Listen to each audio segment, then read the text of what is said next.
Good evening. I'm going to take a few moments and talk to you about this ALLPOWERS battery power bank. This is one of the better ones that I've worked with. It's a good high capacity. I have seen higher, but not many. This one has 19,200 milliamps, and for a typical cell phone, you're going to get approximately 6 or 7 full charges out of it.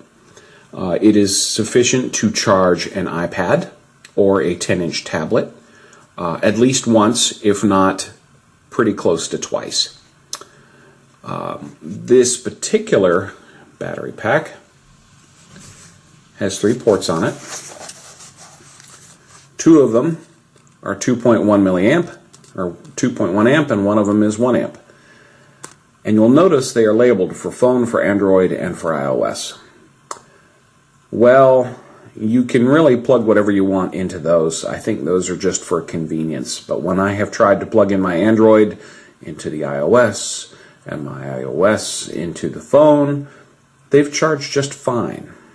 So you really don't need to worry too much about the wording across the top. The important part is 1 amp, 2.1, 2.1. You can also charge it here. You plug it into a USB source, like a charging bank or brick, or you can plug it into your computer and it will charge. There is also an LED light. When you double click the power button, it turns on. Double click, it turns off. So this particular power bank is very nice about telling you how much capacity it has left. Very simple display. Right now I have 97%. I'm going to turn it off. And I have, waiting in the wings, my cell phone to be charged. You'll notice I've turned it off. And I am going to plug it into the port that simply says phone, which is the 1 amp. And as soon as I do so,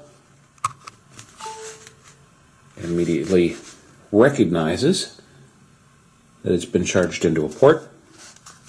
Hit the button,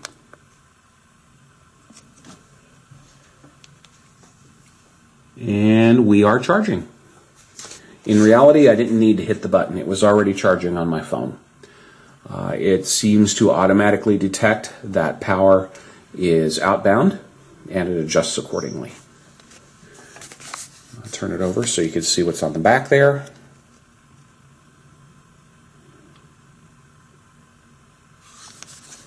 And it's sealed very well along the sides. Very, very solid brick. It's not waterproof, of course. However, you can probably put up with some splashing if, and you can see it went down, it's discharging. As long as you don't get the ports wet, it should be okay to get a little bit wet, although I certainly would not submerge this. This would definitely be ruined if you dunked it in water. Overall, very, very nice charging bank. This is a good bank to have with you if you need to charge multiple devices or if you need to get through a really long trip. It will take care of you, and it does a good job.